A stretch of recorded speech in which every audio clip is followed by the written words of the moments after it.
یا جو بھی میسر ہو افطار کر لیتے ہیں۔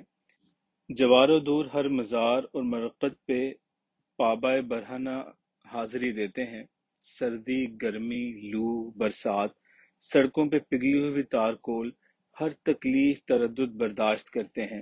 پھٹی ہوئی دھوتی، ادھڑا ہوا کرتا، دریدہ چادر، ٹخنے پہ پڑا وزنی آہنی حلقہ، کلائیوں میں کڑے، الہی توبہ!